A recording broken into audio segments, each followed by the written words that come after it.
भारत की महान धरती को प्रणाम करते हुए आप सबके गुरु माता पिता को प्रणाम करता हूं, बच्चों को बूढ़ी चला प्याला और बुजुर्गों को राम राम। सबको दाल खानी चाहिए और जरूरी नहीं सबको दाल सूट करे। सबको दूध पीना चाहिए लेकिन जरूरी नहीं सबको दूध सूट करे। नींबू पानी लेने से कईयों का मोटापा घटता है परंतु बहुत सारे लोगों को एसिडिटी हो जाती है। हर जन को तो पानी की अधिक मात्रा भी नहीं लेनी चाहिए। सबको फल खाने चाहिए पर किसी को फल ताकत देते हैं तो किसी का कफ बढ़ाते हैं, किसी का पित्त बढ़ाते हैं। ये क्यों होता है भाई? एक चीज है कुदरत में, वो सबके लिए एक सी होनी चाहिए क्योंकि सारे ही मनुष्य हैं, लेकिन नहीं होता। इस बात का उत्तर ज्योतिष देता है। तो आज इसी ही बात का उत्तर प्राप्त करने का प्रयास करते हैं और ये अद्भुत विज्ञान है।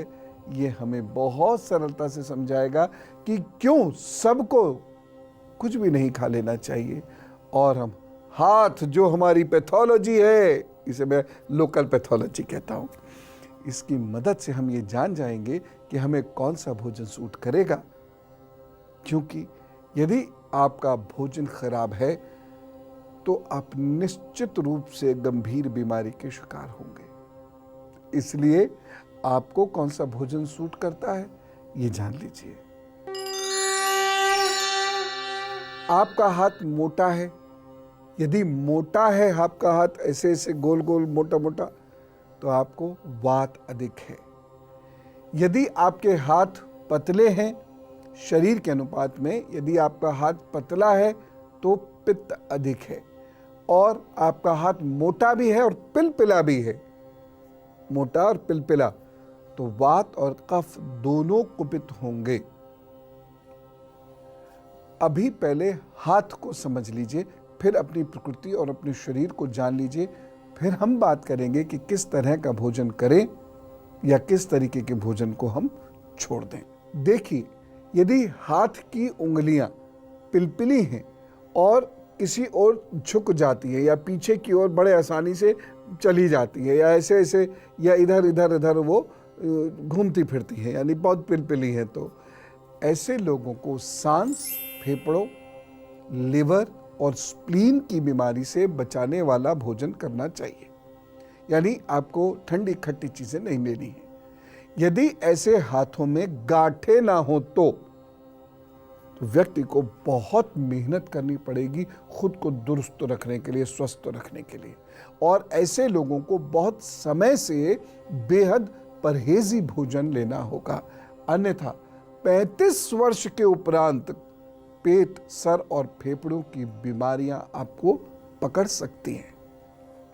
बहुत भाग्यशाली होंगे भैया तभी बचेंगे, अन्यथा ये बीमारियां आपको पकड़ेंगी, आप स्त्री हो अथवा पुरुष हो। आज आप ठीक से खाएंगे, आज आप अपनी प्रकृति के हिसाब से भोजन करेंगे तो आप रोगों से बचे रहेंगे।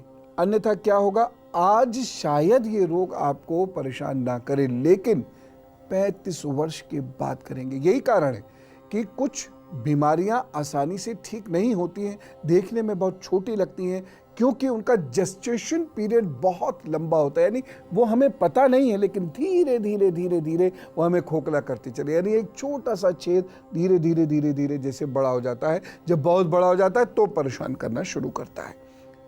लिहाजा धैर्य से हर बीमारी की दवा ढूंढनी पड़ती है। फिलहाल हमारी दवा तो भोजन है जो मैंने आपको हाथ से बताया।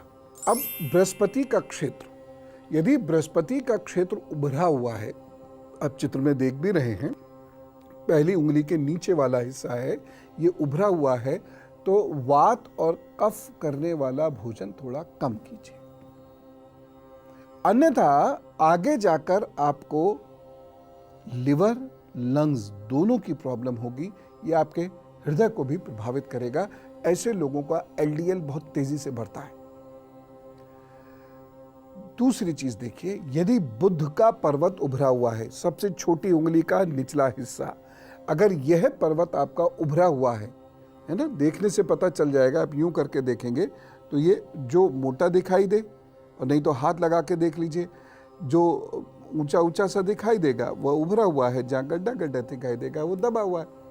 तो ये वाला हिस्सा यदि आपका उभरा हुआ है तो ऐसा भोजन जो बहुत तला हुआ है या जिसमें इमली बहुत है, जिसमें अमचूर या राई बहुत है, यानी पित्त बढ़ाने वाला भोजन, वह आपको कम करना पड़ेगा। देख लीजिएगा कि कहीं आपको टमाटर खाने से, नींबू खाने से या खीरा खाने से पित्त तो नहीं बढ़ता है। बहुत सारे लोगों को नहीं पता होता कि आज पूरा दिन उन्हें भारी भारी क्यों लग रहा है, आज पूरा दिन उन्हें अजीब सा क्यों लग रहा है। इसलिए लग रहा होता है क्योंकि उन्होंने ऐसा भोजन किया हुआ होता है जो उनके शरीर को सूट नहीं कर रहा था। जैसे बहुत सारे लोग सुबह पराठे खाते हैं, दिन भर सुस्ती सी उनको महसूस होती है, भूख कम लगती है या फिर उनको खट्टी डकारे सी लगती हैं, समझ में नहीं आता ये क्यों हो रहा है। दरअसल उनको पराठे सूट नहीं कर रहे हैं और यही पित्त हमने बनने दिया, यही एसिडिटी बनने दी। यदि हमने उसका लंबे समय तक ध्यान नहीं रखा तो बड़े बड़े खतरनाक रोगों को यह जन्म दे सकता है। फिर आपको लंबे समय तक इलाज कराना पड़ेगा, कष्ट भी सहना पड़ेगा, धन भी सहना पड़ेगा। धन बहुत खर्च हो जाता है ऐसे में। यदि स्वास्थ्य रेखा, अब आप देखिए, यदि स्वास्थ्य रेखा यहां जो सबसे छोटी वाली उंगली के पर्वत से जो नीचे स्वास्थ्य रेखा यदि आपके हाथ में बड़ी सी है तो पेट, लीवर, आंत, प्लीहा और हार्मोन को डिस्टर्ब करने वाला भोजन आपको छोड़ना होगा। सीधी सी बात है, आपको बेहद अनुशासित भोजन लेना होगा। आप देख लीजिएगा, ऐसे केसेस में आपको ये देखना होगा कि हमको कहीं ऐसा तो नहीं दूध पीने से नींद बहुत आती हो या दूध पीने से एसिडिटी होती हो। जी हाँ, बहुत सारे लोगों को दूध पीने से एसिडिटी होती है। अब जिन लोगों को दूध पीने से एसिडिटी होती है वो एक चीज और टेस्ट करें, वो यह देखें कि यदि वो सिप कर करके, अगर वो सिप कर करके दूध पीते हैं तब भी क्या होती है। बहुत सारे लोग ऐसे होते हैं जो यदि दूध ज्यादा तेजी से पीते हैं तो एसिड बनाएगा, लेकिन अगर वह सिप करके ले रहे हैं तो नहीं बनाता। बहुत सारे लोग ऐसे होते हैं जो गर्म दूध पीने से पेट के विकार के शिकार हो जाते हैं, लेकिन ठंडा दूध लेने से, ठंडे से मेरा मतलब फ्रीज में रखा हुआ दूध नहीं है, थोड़ा सा नॉर्मल टेम्परेचर पे रखा हुआ दूध है, तो वैसा दूध लेने से उनको एसिडिटी की प्रॉब्लम नहीं होती। ये आप चेक कीजिएगा। लेकिन जो हाथ मैंने अभी बताया, स्वास्थ्य रेखा की जो स्थिति मैंने बताई, ऐसे में आपको बहुत सारी चीज़ें छोड़नी हो सकती है या हो सकता है कभी कभार खाकर अपना जो ज़बान का तकाजा है वो पूरा कर दे, लेकिन रेगुलर आप गरिष्ठ भोजन नहीं कर पाएंगे, ये नुकसान देगा। अब नज़र डालिए चित्र 4 पर। लंबा हाथ है, पतला हाथ है, अंगुलियां गांठदार हैं और बृहस्पति का क्षेत्र आपका उठा हुआ है, शनि का क्षेत्र आपका दबा हुआ है, सूर्य का क्षेत्र आपका उठा हुआ है और बुध भी ठीक है, दबा हुआ नहीं कह सकते, ना बहुत ऊंचा है ना बहुत नीचा है। चंद्र का क्षेत्र दबा हुआ है और आपके हाथ में स्वास्थ्य रेखा है। अगर ये हाथ है, और मैं माओं से खास तौर से कहना चाहूँगा, जो बात मैं आज आपको बता रहा हूँ ये बहुत विशेष है। बहुत सारे लोग जहाँ थोड़ी सी हम कठिन बात शुरू करते हैं उनका मन नहीं लगता, वह बचने की कोशिश करते, उठ के जाने की कोशिश करते हैं। लेकिन देखिए, अगर कोई भी ज्ञान आप प्राप्त करना चाहेंगे तो उसमें धीरे धीरे क्लिष्टता बढ़ेगी। तो आपको जो उलझी हुई गुत्थियां हैं वो सुलझानी ही पड़ेंगी, उसको गहराई से समझना ही पड़ेगा, तभी आप अपने घर का ख्याल रख पाएंगी। क्योंकि अब चीज़ें बहुत डिफ़िकल्ट हो गई हैं जो आज से 25-30 साल पहले नहीं हुआ करती थी। तो ऐसे लोगों को कुछ विशेष बातें ध्यान में रखनी होंगी। ये जो हाथ है ये बहुत गैस बनाने वाला हाथ है। आपको एक खास चीज़ बताता हूँ, कुछ बेटे बेटियों के बहुत गैस बनती है, ये मेरे अनुभव में आया है, उनकी संतान उत्पत्ति की क्षमता भी कम हो जाती है। इसलिए ध्यान रखिए, स्टिच इन टाइम सेव्स 9। लोहा जब गर्म है तो उसे पीटकर अपने हिसाब से ठीक कर लीजिए। तो चीजें बहुत सरल हैं, बस एक बार आप वैसे ही बैठिए जैसे बचपन में विद्यार्थियों की तरह से बैठते थे। चलिए अब कुछ और लक्षण आप समझ लीजिए जो आपको बहुत बड़ी समस्याओं से या आपके परिवार को बहुत बड़ी समस्याओं से बचा लेंगे। बृहस्पति की उंगली शनि की उंगली की तरफ जब ढुलकनी शुरू होती है, बृहस्पति का यदि ये वाला हिस्सा क्षेत्र पर्वत ये उठा हुआ होता है, बुध की उंगली छोटी होती है और बाहर की ओर निकली हुई होती है, ये वाला हिस्सा चंद्रमा का जब उठा हुआ होता है और बाहर की ओर निकला हुआ होता है, तो ऐसे व्यक्ति को कफ की शिकायत होने का डर रहता है। वो साइनस, गले की खराबी, ब्रोंकाइटिस, लंग्स की प्रॉब्लम, सांस का चलना, पसलियों का चलना, ये अगर अपना ध्यान नहीं रखेंगे तो जीवन में इन परेशानियों से इन्हें जूझना पड़ सकता है। नज़ला, खांसी, जुकाम ये तो अक्सर परेशान करेगा। ऐसे लोगों को जो भोजन करना चाहिए वो हो जिससे उनका कफ को पित्त ना हो, यानी ठंडा भोजन इन्हें छोड़ देना चाहिए, नहीं तो गला, सिर, सांस कभी आपको बहुत परेशानी दे सकती है। सांस पे भारीपन, बहुत अच्छे अच्छे सिंगर्स मैंने देखे हैं जो अगर उन्होंने अपना ध्यान नहीं रखा तो जीवन पर्यंत कुछ विशेष गा नहीं पाए। अब फटाफट कुछ अच्छे से उपाय भी जान लीजिए। हमें वो भोजन करना चाहिए जो हमारी प्रकृति यानी वात, पित्त, कफ जो भी प्रकृति हमारी है उसके अनुकूल हो, और ये हम अपने हाथ के अनुसार जान सकते हैं, नाड़ी के अनुसार भी जान सकते हैं। हाथ के अनुसार मैं बताता हूं आपको। जैसे ये जो हाथ आप देख रहे हैं, इस हाथ वाले लोगों को देर रात खाना नहीं खाना चाहिए। ऐसे लोगों को अधिक देर भूखा भी नहीं रहना चाहिए। जल गट-गट करके नहीं पीना चाहिए, यानी धीरे धीरे शांति से पीना चाहिए। जल्दी जल्दी भोजन ऐसे लोगों को नहीं करना चाहिए। अरे मैं आपको एक दिन भोजन करने के तरीके सिखाता हूं। ऐसे लोगों को कामुकता को नियंत्रित करना चाहिए। भरपेट भोजन नहीं करना चाहिए। दालें, छोले, राजमा आदि ये कम लेने चाहिए। ऐसा हाथ ये दिखाता है कि यदि थोड़ा सा भी ध्यान ना रखा तो वजन बहुत तेजी से बढ़ेगा, इसलिए फैट वाला भोजन लेने से भी बचें। इस किस्म के हाथ वाले लोगों को चीनी भी थोड़ा कम लेनी चाहिए और भोजन बहुत शांति से धीरे धीरे करना चाहिए। ऐसे लोगों को भोजन में दूध, मलाई, रबड़ी, मिठाई कम लेनी चाहिए।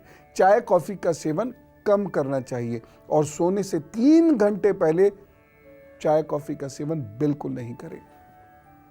याद रखिएगा, ये तो सबके लिए भी है कि चाय, कॉफी खाली पेट कोई न लिया करे, और जब भी आपको चाय, कॉफी लेनी हो उससे 10 मिनट पहले जल जरूर पी लिया करें।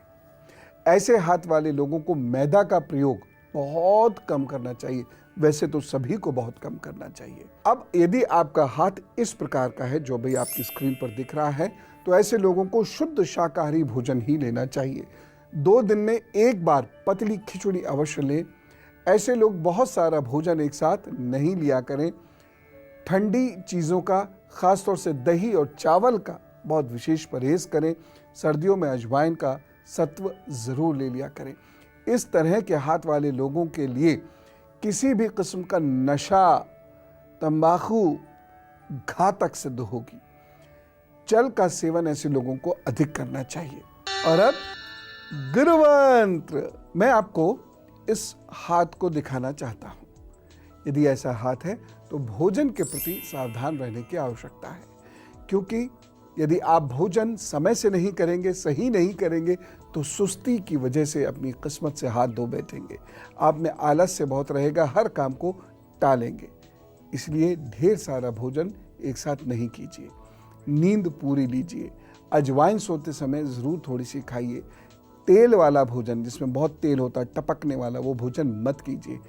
अपने खाने में हींग ज़रूर डालिए। काला नमक ज़रूर लिया कीजिए। घी का खाना खाने के बाद गुनगुना या गरम गरम पानी ज़रूर लें। ठंडी चीज़ें कम लें। खटाई का पानी बहुत परेशान करेगा, इसलिए उसे ना लिया करें। खटाई बहुत नुकसान करेगी, उसलिए छोड़ दें। अधिक प्रोटीन्स भी मत लीजिए, लिमिटेड लीजिए। कब्ज बनाने वाली चीज़ें मत लीजिए, विशेषकर मैदा, पुलाव, केला, इन चीज़ों से बचने की कोशिश कीजिए। आपके लिए तो शराब संभव ही नहीं, धीमे जहर का काम करेगी, इसलिए उधर दृष्टि भी मत घुमाइएगा कभी जिधर शराब रखी हो। हरड़ आपको फायदा नहीं करेगी। वात में दूध नुकसान करेगा, यानी जब आपको गैस बन रही हो दूध मत लीजिए। तो आज खुश रहिए और एक संकल्प लीजिए कि सुपाच्य भोजन लेंगे, हल्का भोजन लेंगे, गरिष्ठ भोजन नहीं लिया करेंगे, क्योंकि भोजन तन और मन दोनों को मजबूत अथवा कमजोर कर सकता है। तो आज खूब आनंद लीजिए, हंसिए, हंसाइए, प्रभु की शरण में रहिए। मैं चलता हूं। राम राम, नमस्कार।